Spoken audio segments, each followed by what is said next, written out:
acceptable des risques. Ah, le réseau d'assainissement, ça me semble un peu sous-dimensionné là. Attends, non, c'est une fontaine en fait. Il faut que je regarde ça complètement différemment.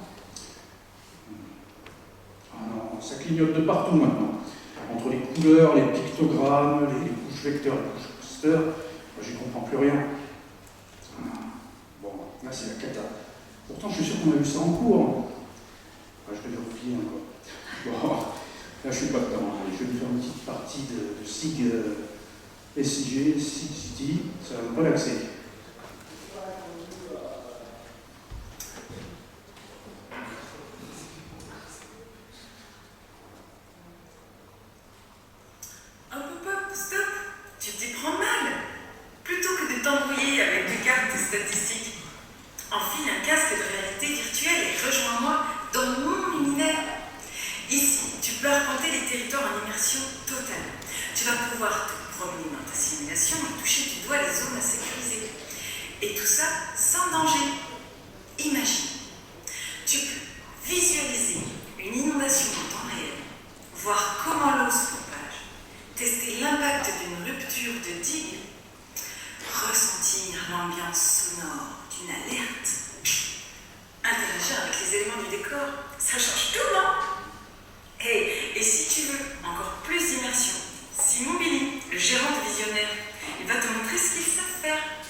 T'es sûr que c'est sans danger?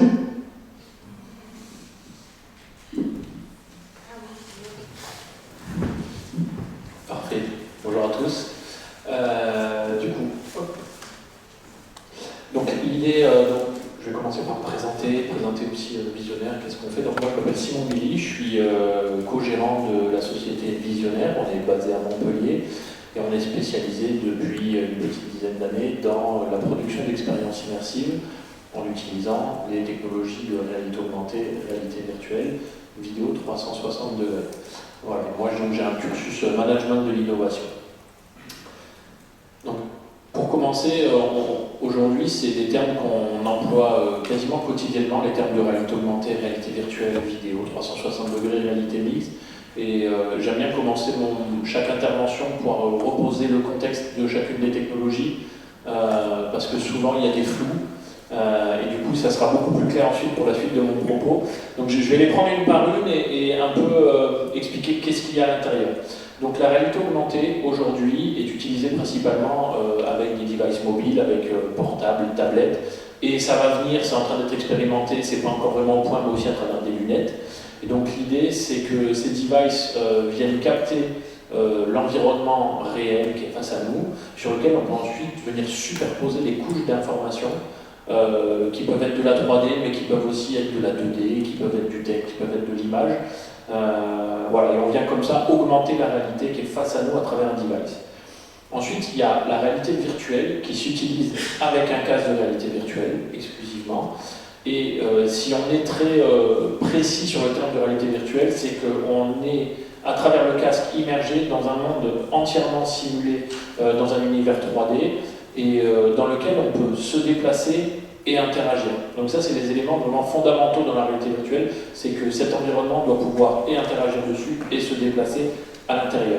Ce qui est du coup différent de la vidéo 360 degrés, qu'on utilise aussi dans un casque de réalité virtuelle, mais qui est comme un film, donc avec un début, une fin, avec une timeline sur laquelle on ne peut pas venir interagir. Et du coup, on enlève la partie interaction, on enlève aussi la partie déplacement par rapport à la réalité virtuelle. Et dans une vidéo 360 degrés, elle peut être captée avec des caméras, quand on va sur le terrain, on capte l'image réelle avec des caméras 360 degrés, mais on peut aussi venir avec des couches d'effets spéciaux, rajouter par-dessus, en compositing, des éléments 3D, etc., pour venir enrichir l'image. Et enfin, on entend beaucoup parler depuis quelques mois maintenant avec les dernières innovations de Apple, même si ça existait déjà avant, mais Apple a un peu démocratisé le terme et la réalité mixte. On est à nouveau avec un casque de réalité virtuelle sur lequel il y a des caméras qui permettent de capter et d'analyser de façon spatialisée l'environnement qu'il y a devant nous, et à ce moment-là, on peut venir ajouter des éléments 3D et un univers 3D qui va venir se superposer à cet environnement virtuel, mais on peut à nouveau interagir sur ces éléments 3D qui sont générés à l'aide du casque. Voilà, donc c'était important voilà, de poser les bases de ces différentes technologies pour pas qu'il y ait de flou dessus. Alors, j'ai partagé mon propos en deux parties qui sont en plus en lien avec déjà les deux interventions qu'il y a eu précédemment, parce que je me suis basé un peu sur une ligne temporelle aussi. On est au présent et on veut avoir des interactions au présent et prendre des décisions sur l'aménagement des territoires, etc. au présent. On a deux possibilités qui sont des avantages liés aux technologies immersives. C'est de pouvoir soit recréer des événements passés et les revivre pour pouvoir comprendre ce qui s'est passé, comment ça s'est passé et en tirer des enseignements.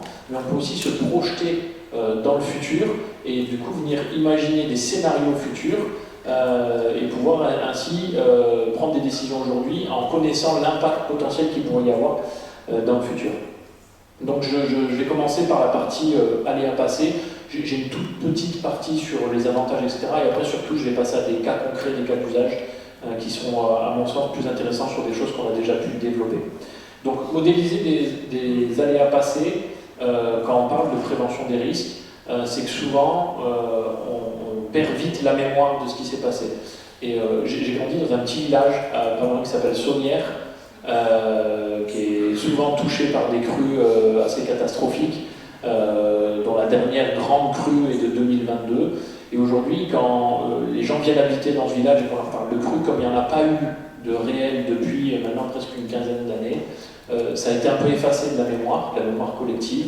Et quand on parle aux gens de crues centennales ou de crues décennales, ils ont du mal à imaginer, au-delà des petits marqueurs qu'il y a sur certaines façades de maisons, d'accord, mais ça représente quoi en termes de risque et quel impact ça a sur ma vie, sur mon logement, et même si une crue centennale, on se dit, en théorie, il y en a eu une il y a 10 ans, donc j'ai 90 ans devant moi, environ vivre une, bon, ça reste de la théorie et on n'est jamais à l'abri d'un risque. Donc l'idée, c'est, quand on met en place des outils de sensibilisation liés aux aléas passés, c'est de pouvoir remettre en mémoire qu'est-ce qui s'est passé et pouvoir justement se mesurer l'impact que ça peut avoir sur nos vies. Donc on utilise réalité virtuelle, réalité augmentée, c'est des formidables outils de communication, des outils de sensibilisation et de médiation. Et je vais donner deux exemples. Alors, un premier cas d'usage qu'on a mis en place sur le bassin versant de la Loire, dont le but était sur tout un secteur qui est fortement soumis aux crues, de disposer de façon à des endroits stratégiques des panneaux d'information, qui sont ceux que vous pouvez voir sur cette slide-là. Et l'idée, c'est que quand on vient scanner ce panneau d'information, on visualise des hauteurs de crues en fonction des dates. Donc il y a 4, 5 crues avec crue décennale, crue centennale, etc. Et on peut, d'une façon très simple, avec la réalité augmentée, donc en tournant partout autour de soi, on se retrouve au milieu d'un cylindre qui représente la colonne d'eau qu'il y avait à cet endroit-là à l'époque de cette crue. Et on a des repères par rapport à la taille d'un enfant, par rapport à la taille d'un adulte, etc. Et donc ça a plusieurs points pour que les gens puissent se rendre compte quand ils font une balade au bord du cours d'eau, quelle peut être la puissance de la nature et les hauteurs d'eau qu'il y a et qu'on a du mal à imaginer quand on marche au bord d'une rivière, qu'il y a peut-être 50 ans en arrière, il y avait une crue où il y avait une colonne d'eau qui faisait 12-13 mètres au-dessus de nous. Pour ceux qui connaissent le village de Sommières, je reprends cet exemple, il y a un pont romain et on a du mal à imaginer qu'en crue centennale, ce pont romain il est sous 2 mètres d'eau, alors qu'en temps normal, il y a 30 cm d'eau en dessous de ce pont et que ce pont est à des dizaines de mètres au-dessus de l'eau. Deuxième cas d'usage, cette fois-ci réalité virtuelle, sur le bassin versant du Lez. On a ce qu'on appelle chez nous, et vous le savez, les épisodes Sevenol, qui sont des épisodes très rapides, très violents. Et au-delà du côté hauteur d'eau, ce qui était aussi intéressant d'avoir, c'était de se rendre compte à quel point l'écart entre l'aléa pluie et l'aléa crue est très très rapide. Et donc on a réalisé pour le syndicaliste du bassin du Lez, avec le cabinet Mayan qui est spécialisé dans la prévention des risques d'inondation, un film 360 degrés qui reprend comment se déroule un épisode Sevenol avec un timer où on comprend qu'il y a la pluie qui se déclenche et très peu de temps après, l'eau commence à monter et au bout de moins d'une heure, on arrive avec ces hauteurs de crue au niveau de l'hôtel de région comme vous voyez sur l'image. Et ensuite, comment ça va jusqu'à l'embouchure et l'impact que ça a ensuite à l'embouchure dans la mer. Et ce film, il est accompagné d'un discours pédagogique sur chacune des étapes de l'aléa, comment se mettre en sécurité, quels sont les bons gestes à avoir, etc. Donc là, voilà, et donc ensuite on peut, comme ça, communiquer auprès des populations et leur expliquer que quand on parle à la télé, à la radio, dans les médias, d'épisodes 7 d'alerte rouge, etc., qu'on peut parfois prendre à la légère, on peut se dire, ah bah tiens, c'est qu'un orage, on m'a demandé d'aller chercher mes enfants à l'école, et puis finalement la pluie va passer, voilà. Et en fait, beaucoup de personnes ne se rendent pas compte qu'en l'espace d'une heure, les routes peuvent être bloquées, il peut y avoir des hauteurs d'eau de plus d'1 mètre dans les rues avec des courants, on peut ne plus passer en voiture. Et donc ça vient fortement perturber et on a beaucoup de comportements aujourd'hui de gens qui se mettent en danger, qui veulent à tout prix quand même traverser un pont, une route immergée, etc. Et donc l'idée dans ce film, on voit, il y a des séquences avec des voitures qui se font emporter, qui ont été reconstituées en 3D, etc. pour montrer qu'il y a une vraie violence des éléments et que ça arrive très très vite.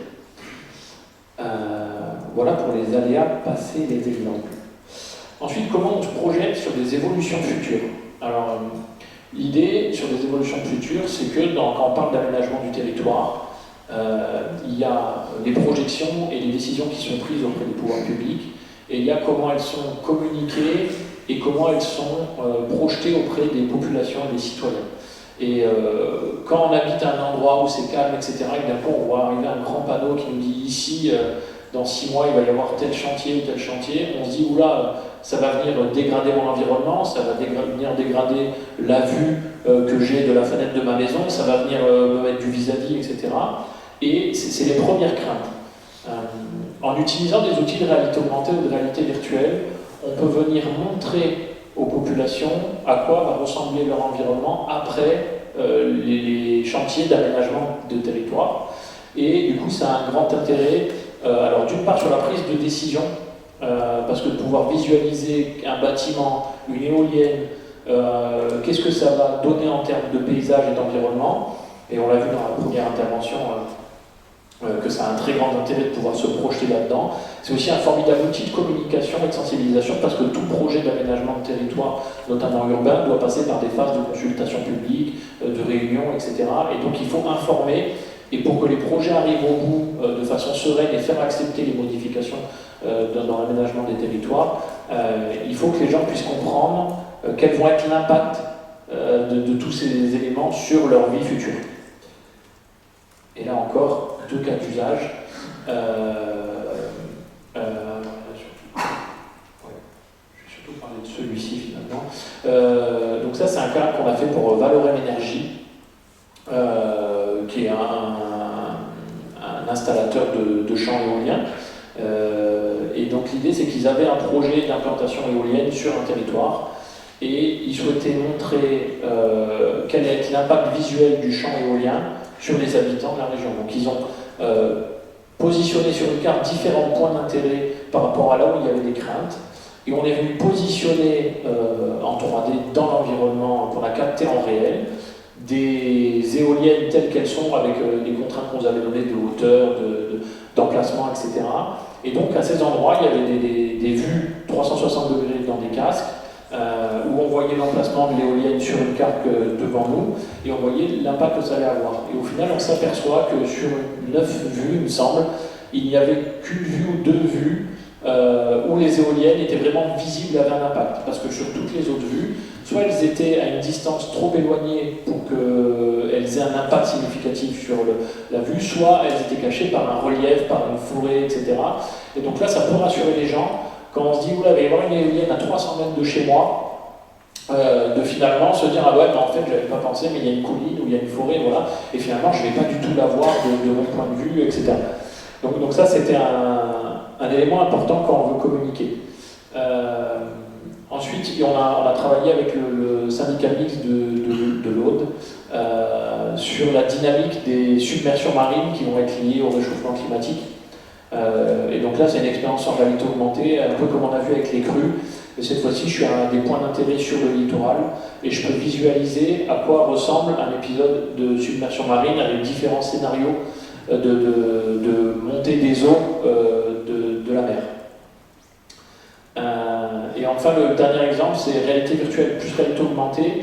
C'est pour le chantier de l'éolien offshore qui va avoir lieu à Port-la-Nouvelle et où il y a toute une partie du port qui va être intégralement modifiée pour intégrer un chantier qui va construire, assembler les éoliennes et ensuite les embarquer sur des bateaux pour aller les amener au large. Et donc là, deux outils. Un outil de réalité augmentée parce que toute la digue du coup a été placardée de grandes pancartes qui permettaient de cacher le chantier. Et donc sur ces pancartes, il y avait des QR codes où quand on les scannait, on pouvait avoir la vue en réalité augmentée du chantier qui allait avoir au-delà de ces barrières pour qu'on puisse visualiser comment l'environnement allait être modifié. Et du coup, cette même expérience a été réalisée aussi en réalité virtuelle avec des casques qui ont été mis en place au niveau de l'Office tourisme de Port-la-Nouvelle où les citoyens pouvaient de façon libre aller visualiser le film pour se rendre compte de comment cela allait modifier leur environnement. Voilà, j'en ai fini avec les quelques présentations et j'ai gardé du temps pour répondre à d'éventuelles questions.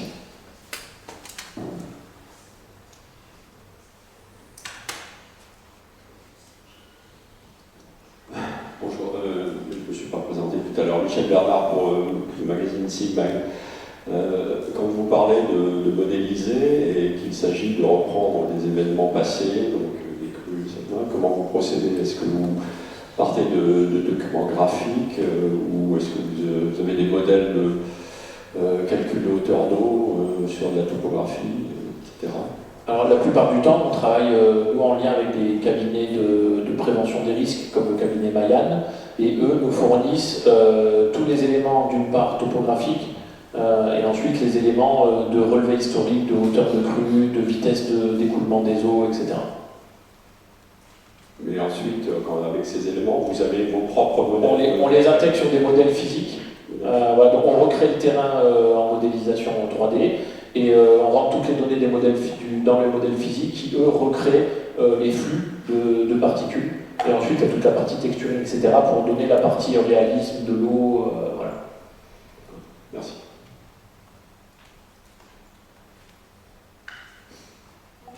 Vous avez parlé que vous travaillez sur l'inondation. Est-ce que vous travaillez sur les autres risques? Alors, en soi, on n'est pas des spécialistes des inondations, on est des spécialistes de l'expérience immersive et dans notre champ d'intervention, on travaille pour divers secteurs, on travaille pour la formation, on travaille pour le divertissement, on travaille pour la prévention et n'importe quel scénario qui nous est amené à simuler avec les données nécessaires pour pouvoir le simuler de façon réaliste, à ce moment-là, on se met au travail et oui, on peut travailler sur tout risque qu'on peut venir illustrer en tout cas de façon immersive.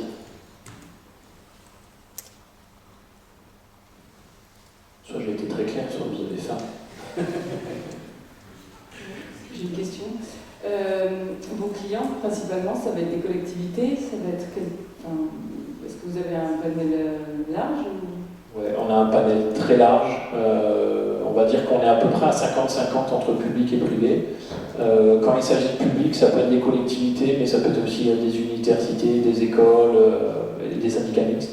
Beaucoup des syndicats mixtes quand on parle de prévention des risques, parce que c'est eux qui ont souvent cette mission de prévention et d'information, etc. Et ensuite, on travaille plutôt avec du privé quand on est plus sur la dimension du divertissement, etc.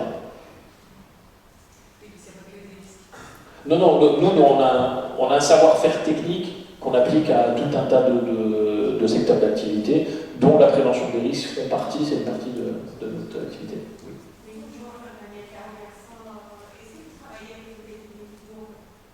Non, on ne travaille pas encore avec le BTP Vidol. Oui, avec plaisir. Je passerai le bonjour à M. Martinez. Oui, c'est un bon bien. Oui. Il est encore là. Moi j'ai une question sur les différents métiers que vous avez dans la boîte. Alors les métiers, il y a une partie chef de projet qui permet d'accompagner les clients, de poser les besoins et d'amener les réponses techniques et artistiques autour d'un projet. Et ensuite derrière il y a vraiment, on va dire, il y a 3 types de métiers. Quand on est sur de la vidéo, c'est une partie captation, donc c'est du cadreur, donc c'est spécifique sur 360 degrés. Et ensuite il y a toute une partie montage, sound design, etc. pour créer de la vidéo.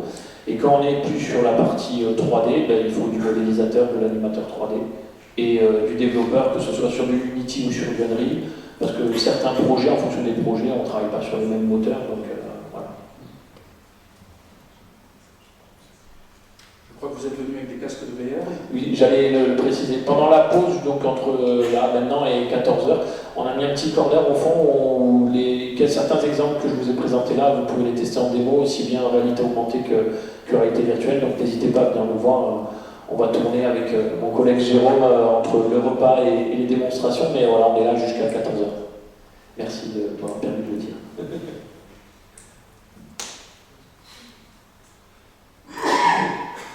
Moi, je me demandais, puisque vous travaillez dans la gestion des risques et un peu la prise de décision, est-ce qu'il y a un côté justement de scénario à impact? Est-ce que c'est toujours des scénarios de choses passées ou d'un impact précis sur un événement? Ou est-ce qu'à un moment, on va avoir vraiment la prise de décision de dire, voilà, si je prends telle décision, ça va avoir tel impact, si je prends telle autre décision, ça va avoir tel autre impact dans la réalité virtuelle ou dans d'autres supports? Alors, techniquement, c'est possible. Aujourd'hui, les cas sur lesquels on a travaillé ne sont pas des cas où on peut modifier des paramètres en temps réel pour voir évoluer l'environnement. Mais si un jour il y avait une demande, c'est quelque chose sur lequel on peut effectivement travailler. Il n'y a pas aujourd'hui de contraintes techniques. Il faut juste que l'ensemble des paramètres que l'on peut modifier, la façon dont ça vient influer l'environnement virtuel, se soit anticipé de façon à ce que le logiciel puisse répondre en temps réel aux paramètres qu'on va venir modifier. Oui, et du coup, dans les métiers, est-ce que ça impacterait par exemple le fait de devoir avoir, vous me demandez même sur l'impact, comment vous évaluez l'impact de certains événements, est-ce que vous devez avoir des expertises ou est-ce que vous sous-traitez des expertises qui permettent de vous dire, sur telle décision, ce serait ça le cas le plus probable qui arriverait à tel moment? Nous, on ne possède pas cette expertise-là, comme dans l'intervention juste avant de M. Le Charpentier. Sur ce type de projet, il y a toujours des comités scientifiques. Quand on parle de reconstitution de quelque chose d'historique, comme c'était le cas, on travaille avec un comité d'historiens, etc. Et là, c'est la même chose. Si on devait mettre en place ce type d'outil, il faudrait qu'on travaille avec un cabinet qui aurait l'expertise scientifique pour nous amener les données à modéliser. Voilà. Nous, on n'a pas cette connaissance-là. Et en plus, autant quand on parle d'événements passés, on a des relevés historiques, on a des archives, quand on va se projeter sur des événements futurs, il y a toujours plusieurs scénarios possibles, et du coup, on n'a pas les données, nous, à notre disposition pour pouvoir modéliser ça. Bonjour. Quand vous parlez des données, est-ce qu'il n'y a pas là, par exemple, pour les outils de la prise de décision, est-ce que vous prenez souvent les données brutes que les personnes vous donnent, ou est-ce qu'ils sont déjà traités, ou est-ce que vous allez au-delà de ça avec... Alors nous, on prend des données déjà traitées, parce que en fait, souvent, on est dans une chaîne de production où il y a le demandeur au départ, qui est souvent un syndicat mixte, et on passe majoritairement par des cabinets comme le cabinet Mayan dont je parlais, et eux, ils sont cabinet d'études là-dessus, et eux traitent la donnée et nous donnent ensuite la donnée déjà traitée que nous on n'a plus qu'à intégrer dans les modèles physiques pour pouvoir faire la modélisation. Donc ça veut dire que vous faites souvent la UI et la UX pour... Oui, dans tous les cas on fait l'UI, l'UX et on fait tout ce qui va être modélisation de l'environnement et développement des interactions si on est sur de la réalité virtuelle. Merci. Alors l'UI, l'UX, c'est à quoi va ressembler l'interface. En fait, quand on va développer un logiciel, on a toute la partie visuelle, graphique, et on va bien réfléchir à quelle est l'expérience utilisateur de façon ergonomique. Est-ce que les boutons sont bien placés, est-ce qu'ils ont la bonne taille, est-ce que les menus affichent les bonnes informations, etc. Et donc du coup, il y a 2 métiers là-dessus qui sont l'UI et l'UX, qui sont réfléchir à comment les informations doivent être dispatchées dans l'espace, encore plus quand on parle d'environnement virtuel, du coup l'espace n'est plus 2D et cadré par un écran, mais il est 360 degrés, donc c'est des nouvelles problématiques. Et ensuite, il y a la partie graphiquement, comment on le fait apparaître en termes de couleurs, en termes de dimensions, etc. Donc voilà ce qui est l'UI, l'UX, rapidement, schématiquement.